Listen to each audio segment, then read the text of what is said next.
formada em Direito. E nós fazemos parte desta mesa. A Cláudia também faria, mas ela teve problemas de saúde, então não pôde estar aqui, mas está nos assistindo e está aí participando. Boa tarde, pessoal. Não é a quantidade, é a qualidade, né? Por isso que nós somos importantes, porque é a nossa qualidade. Então, muito obrigada por terem vindo hoje à tarde. Cumprimento também a nossa colega professora Cláudia, que está nos prestigiando. Eu vou trabalhar com vocês algumas questões voltadas ao meio ambiente, ao constitucionalismo democrático latino-americano e os reflexos socioambientais que nós temos na sociedade contemporânea. Vocês devem estar se perguntando o que o direito tem a ver com isso, né? Só que toda a nossa sociedade, ela acaba sendo regrada efetivamente pelo direito. Então, qualquer medida jurídica que for tomada vai provavelmente gerar ou um impacto social ou ambiental muito forte. E dentro desse aspecto, eu gostaria de trabalhar com vocês com algumas indagações para posteriormente abrirmos para perguntas. Quando a gente trabalha com a questão do meio ambiente, nós sabemos que a sociedade ela passa e passou por várias transformações, sejam elas tecnológicas, sejam sociais e culturais. Eu diria que hoje nós desenvolvemos a tecnologia, nós nos desenvolvemos tecnologicamente, culturalmente e socialmente, mas isso não nos fez melhores como seres humanos. Porque muitos problemas que nós temos, eles são os mesmos problemas que nós tínhamos na Idade Média. Então hoje a gente parte do pressuposto de que nós temos essa evolução, mas como seres éticos, como seres morais, ainda nós não evoluímos como deveríamos evoluir. Por que eu digo isso? Efetivamente existe uma contradição na relação do ser humano com a natureza. Ainda se tem a concepção de que a natureza ela é um bem inesgotável, mas todos nós sabemos que ela se esgota e que efetivamente o meio ambiente não precisa do ser humano. Eu diria o seguinte, ele viveria muito melhor sem nós, com certeza.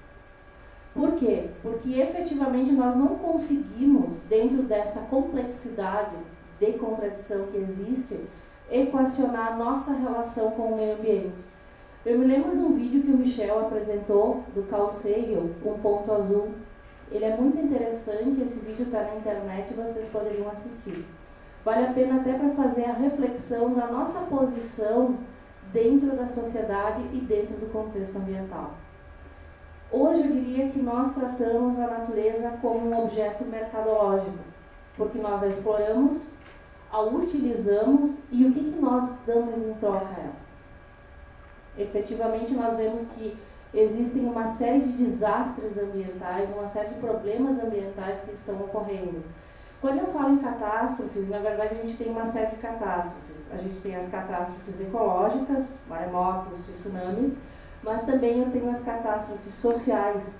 Por exemplo, a própria questão das guerras climáticas, das guerras pelas águas, elas não são só catástrofes ambientais, mas são catástrofes sociais, que geram muitos refugiados ambientais e que efetivamente geram muitas pessoas que, na questão de direitos humanos, acabam ficando na deficiência.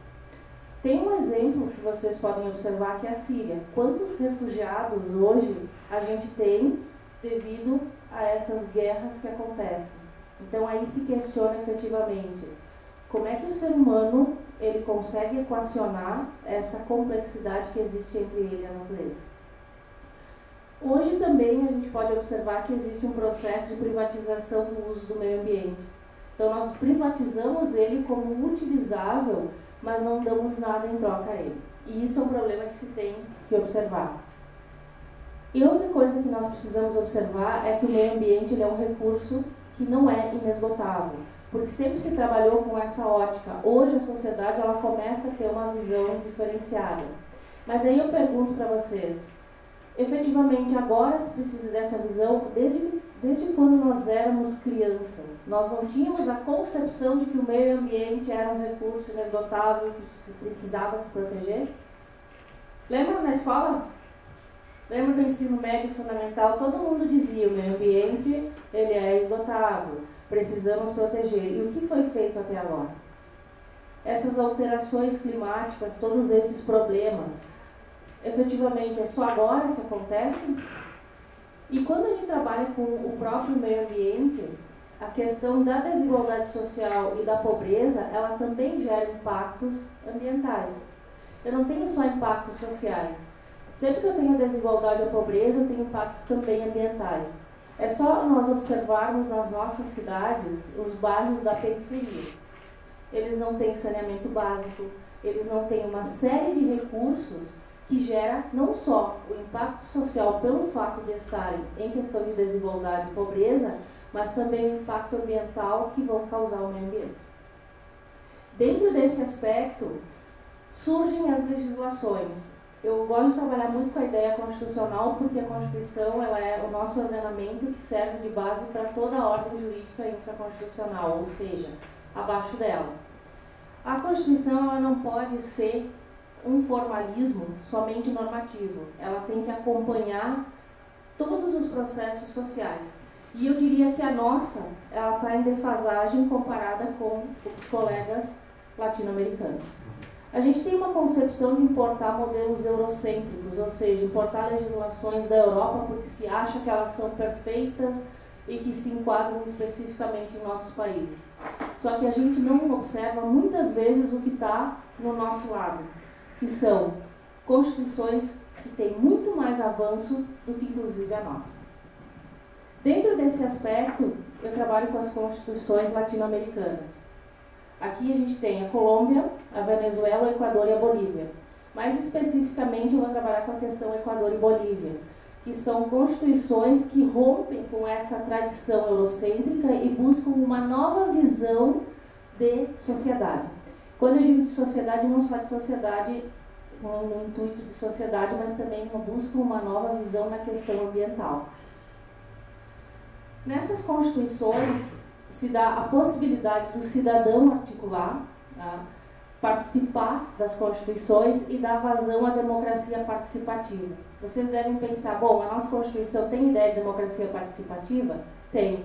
Eu tenho várias possibilidades. Mas eu pergunto, o que vocês entendem por democracia participativa? E o pior, o que é democracia? Porque o conceito de democracia ele é um conceito muito bonito na teoria, mas na prática nós somos preparados para exercer a democracia? E principalmente nós somos preparados para participar? Quando tem uma audiência pública que vai trabalhar com uma questão ambiental, quantas pessoas vão nessa audiência pública, quantas pessoas participam e efetivamente aquelas que participam, elas sabem o que estão fazendo lá? É muito comum vocês observarem que as pessoas vão dizer para nós, bom, eu não vou participar porque o que eu falar, o que eu fizer não vai adiantar nada. É essa concepção que se tem de democracia participativa. E isso é um problema, porque a democracia participativa, se ela se tornasse eficiente e eficaz, muitos dos problemas, tanto sociais quanto ambientais, poderiam ser resolvidos, porque parte da nossa participação a solução desses problemas. E muitas vezes a gente não sabe como participar. Os próprios conselhos municipais, a gente participa desses conselhos municipais? Ninguém sabe nem quando eles acontecem. E eles são importantes para resoluções de problemas dentro dos contextos locais. Porque a maior parte dos problemas nós conseguimos sanar efetivamente aonde? Dentro do espaço local. E isso é fundamental. Nessas constituições existe um respeito muito grande ao multiculturalismo, ou seja, foram constituições elaboradas a partir da participação dos povos indígenas que existiam nesses países, e essa participação acaba protegendo também os povos indígenas. Eu posso fazer um prospecto com a nossa. A nossa tem um artigo específico para os povos indígenas, artigo 231. Mas e o genocídio que acontece nos povos indígenas hoje? A gente praticamente não fala sobre isso, mas vai chegar a alguns anos nós não vamos ter mais indígenas. A usina de Belo Monte, o que está acontecendo naquela região? Está se fazendo um genocídio dos povos indígenas e ninguém comenta. Quer dizer, qual é o respeito também que a gente tem com esses povos, com essas comunidades tradicionais que fazem parte? E temos também os quilombolas, que muita gente nem fala. No Brasil a gente tem 80 comunidades quilombolas. ninguém também trabalha com essa questão. Esse constitucionalismo é importante porque, além disso, ele busca a integração dos estados latino-americanos, que vai ultrapassar a ideia de relação econômica. Se busca aqui mais uma visão ecocêntrica e biocêntrica do que uma visão que nós temos da própria ideia de antropocentrismo. E aqui alguns aspectos que eu acho que são fundamentais e que nós, nas nossas constituições, poderíamos trabalhar melhor. A questão do próprio povo ter iniciativa popular na elaboração tanto de leis quanto de emendas, e uma série de prospectos que vão fazer com que haja uma maior participação do povo dentro da tomada de decisões, que é o que se precisa muito. Existe aqui um aspecto na questão do respeito à terra, que se chama Madre Terra, Pachamama, ou também a questão do bem viver, porque existe a ideia de que tem que haver uma ruptura com os países, tanto da Europa quanto dos Estados Unidos, que a gente acaba importando essas legislações. Quando eu trabalho com a Bolívia e o Equador, eles são países que buscam a ideia de que a natureza tem direito. E eles entendem o quê? A natureza como sujeito de direitos. Entender a natureza como sujeito de direitos, e aqui eu trago os artigos que trabalham com a questão. Vocês podem observar que dentro desses artigos existe a referência específica de que a natureza é sujeito de direitos. O que significa ser sujeito de direitos? Percebem a construção jurídica que isso traz, o impacto social e ambiental que isso traz? Nós somos sujeitos de direitos.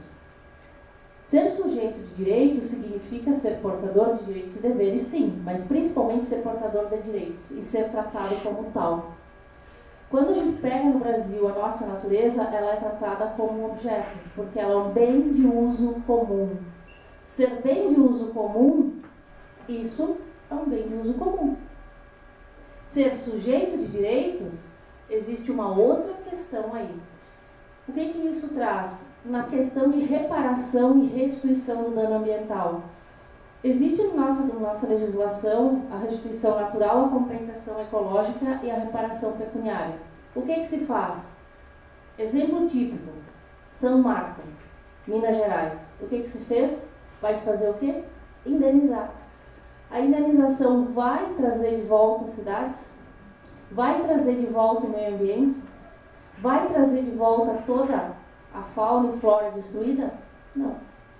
Quando eu trato a natureza como sujeito de direitos, no Equador, eu tenho a seguinte posição. A natureza tem que ser reparada o máximo possível. Para o indivíduo, eu posso dar a indenização pecuniária, mas para a natureza eu vou sanar ela o máximo possível o impacto causado. Existe o caso, até no Equador, do rio Vincava, onde o próprio estado, o município, acabou tentando construir uma estrada e ele acabou represando algumas partes e esses dejetos acabaram numa inundação poluindo. O próprio estado foi obrigado a restaurar a natureza tecnicamente na forma mais possível do que era antes. O impacto disso é muito grande. Aqui a própria Constituição da Bolívia, que eu acho muito interessante porque ela trabalha o quê? Ela faz referência à garantia de todos os seres vivos, que sejam humanos ou não humanos. E aí se pode trabalhar a própria questão dos animais. Efetivamente, os animais, eles têm que ser tratados como sujeito de direitos ou simplesmente como objeto, como nós no Brasil tratamos? E quando eu tenho como sujeito de direitos, qual é o impacto disso? Existe uma emenda constitucional para trabalhar os animais como seres sencientes, ou seja, seres que sentem. Tratar uma cadeira como ser que sente, ela vai deixar de ser cadeira? Não. Então a questão de eu trabalhar efetivamente com algumas construções como sujeito de direitos, ela é importante depois no reflexo que isso vai trazer dentro da sociedade, seja por impacto tanto ambiental quanto social. E é muito importante isso.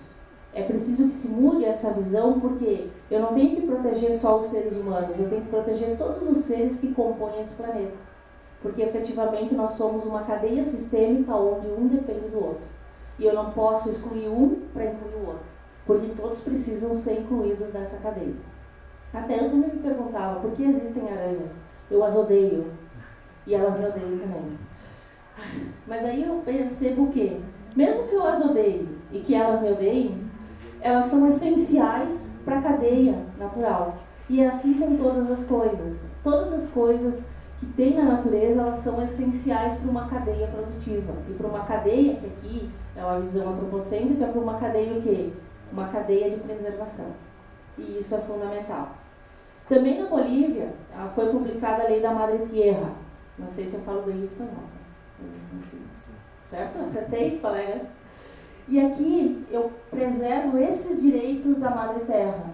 Observem que aqui a comunidade, ela não é só de seres humanos, a comunidade de plantas, animais, micro-organismos, ou seja, tudo que compõe efetivamente a natureza. Dentro desse aspecto, a gente vai observar o quê? Nós precisamos viver em harmonia com a natureza. Isso não se precisa nem falar, porque isso a gente sabe.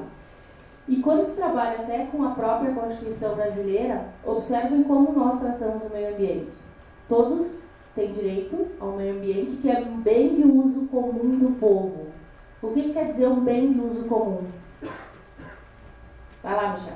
São direitos, né? Isso aí. Na verdade, um bem de uso comum é o quê? Um objeto que eu vou utilizar. Aqui se tem a questão do próprio poder público e da coletividade, que é uma responsabilidade que a gente diz que é uma responsabilidade conjunta. O que o poder público faz para preservar o meio ambiente e o que o indivíduo faz para preservar o meio ambiente? É uma pergunta que eu vou deixar para depois a gente poder trabalhar juntos. E preservá-los não só porque eu tenho que preservar o meio ambiente em si, como sujeito de direitos. Eu vou preservar ele para quem? Para gerações futuras. Aqui eu tenho uma ideia de direito intergeracional. Mas eu tenho umas perguntas para a gente pensar. Quando eu digo que todos têm direito ao meio equilibrado, meio ambiente equilibrado, todos quem? Será que quando eu pego aquelas pessoas que vivem em desigualdade social, que vivem em linha de pobreza, essas pessoas efetivamente têm um direito ao meio ambiente ecologicamente equilibrado? Quando a ONU coloca que eu tenho que inserir nas constituições o direito fundamental ao saneamento básico, seria estranho observar países hoje com problemas de saneamento básico. A nossa cidade tem problema disso, onde bairros não tem saneamento básico. As nossas comunidades acabam tendo esse aspecto. E aí uma outra pergunta que eu deixo para vocês. Dentro dessa visão que se tem, como é que fica a questão de restituição e reparação do dano ambiental? Vocês acham que a São Marco foi a primeira e única catástrofe ecológica que o Brasil já teve? Essa é uma entre tantas, porque a questão da mineração foi um dos maiores problemas que se tem, porque vários aspectos houve dentro dessa questão. E aqui me vêm algumas perguntas. Uma pesquisa do Programa das Nações Unidas estima que a destruição ambiental causa um prejuízo de 8 trilhões de reais por ano. Então, na verdade, quando eu não preservo o meio ambiente, eu não tenho só um impacto ambiental, eu também tenho um impacto de um prejuízo econômico. A gente tem que se dar conta dentro desse aspecto. Alguns impactos que são, eu diria, mais graves dentro da sociedade até para se pensar. As queimadas. A queimada ela não gera só um impacto ambiental, mas ela também tem um impacto social. Por quê? Como é que eu vou convencer aquele agricultor de que ele não pode queimar? Porque ele já está arraigado na questão simbólica das relações que ele vive, que a queimada faz bem, que a queimada é necessária. Só que a gente sabe que a queimada gera uma série de problemas ambientais, inclusive o próprio aquecimento global. O Brasil é um dos países que tem maior problema com queimadas.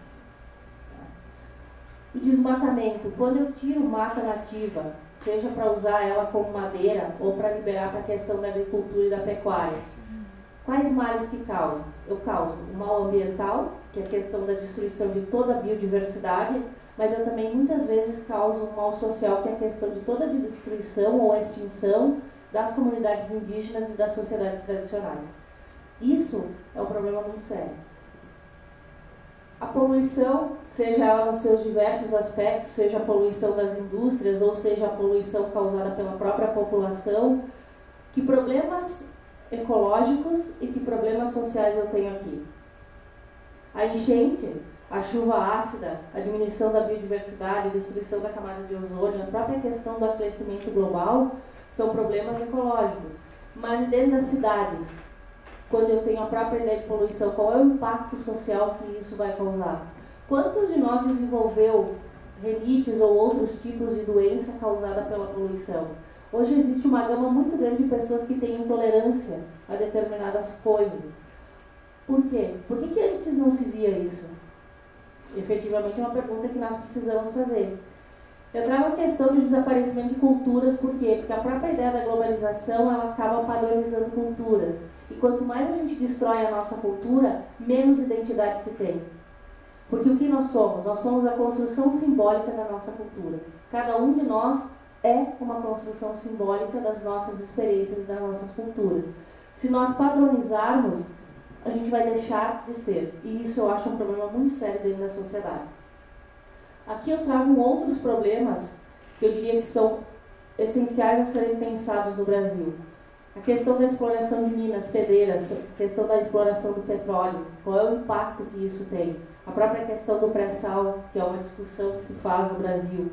A construção de barragens, túneis e estradas, que até ontem na palestra o professor Adir Heck e o Edvando colocaram a questão de cidades sustentáveis. A construção de estradas de malha viária é um dos nossos maiores problemas. E como é que fica a questão da economia e da política dos países? E aqui outros problemas, eu diria, o pior é a escassez da água. Preparem-se, daqui a alguns anos vão ocorrer várias guerras por causa da água. E já está acontecendo, a gente já tem experiência de muitas guerras efetivamente vindo por causa da questão da água. Bom, mas aí eu penso, eu levanto os problemas, mas quais são as possibilidades de solução que se tem para esses problemas? Porque pensá-los não basta, é preciso tentar viabilizar alguma solução. Mudança de uma nova racionalidade, o Henrique Leff, nos vários livros que ele tem um muito interessante que é a racionalidade ambiental e o outro que é a ecologia, capital e cultura. Vale a pena serem lidos. Ele trabalha com a ideia de uma nova racionalidade. E a nova racionalidade significa o quê? Existe uma cadeia onde os países, até ele coloca isso, eu acho muito interessante, os países do norte sempre vão explorar os países do sul. E os países do sul sempre vão precisar ser explorados para manter um país em desenvolvimento. É preciso romper com essa racionalidade e que todos tenham que observar que tem que haver o crescimento de todos os países. É estranho a gente pensar que existe desigualdade social no século XXI, vocês não acham? É estranho pensar que tem alguém que passa fome. Não precisa ser de partido X ou Y, ter ideologia político-partidária para saber que a coisa está na nossa cara. Será que precisa política pública para dizer que o meu irmão passa fome? E que ele precisa de ajuda do Estado? Se eu tenho poder, se eu delego poder ao Estado, ele não teria que resolver esse aspecto? É uma coisa a ser pensada, e isso parte de uma mudança de racionalidade. Eu entendo que a própria ideia de democracia participativa ela é importante. Por quê? Mas ela tem que se tornar eficiente e eficaz. A gente tem que saber o que é participar e como participar. Não basta participar por participar. É necessário entender o que vem a ser a ideia de participação. E a própria ideia de políticas públicas ambientais. Só ler bem, a política pública não resolve todos os problemas, mas ela é um instrumento, desde que eficiente e eficaz, para resolver uma série de problemas ambientais. Não só ambientais, como problemas sociais. Eu diria que os nossos colegas latino-americanos, eles têm ideias de legislações muito melhores do que os modelos eurocêntricos que a gente acha que são importantes. Essas constituições, elas são os exemplos disso. Quando eu mudo a minha ideia constitucional, eu mudo toda a minha legislação infraconstitucional. E alterando, o impacto social e ambiental também vai mudar. E a ideia de cooperação social, porque nós não somos único e exclusivo, mas nós precisamos cooperar. E isso é a questão primordial que se tem que ter. A humanidade precisa entender que ela não é um ente isolado, ela precisa cooperar. A gente precisa entender que nós não somos únicos e exclusivos, mas a gente precisa cooperar. Mesmo porque ninguém consegue viver sozinho. Se eu não consigo viver sozinho, a ideia de cooperação ela tem que ser efetivada dentro da sociedade. Muito obrigada, agradeço a atenção de vocês. Depois eu só coloquei algumas ideias para a gente fazer efetivamente um debate e eu aguardo o debate de vocês.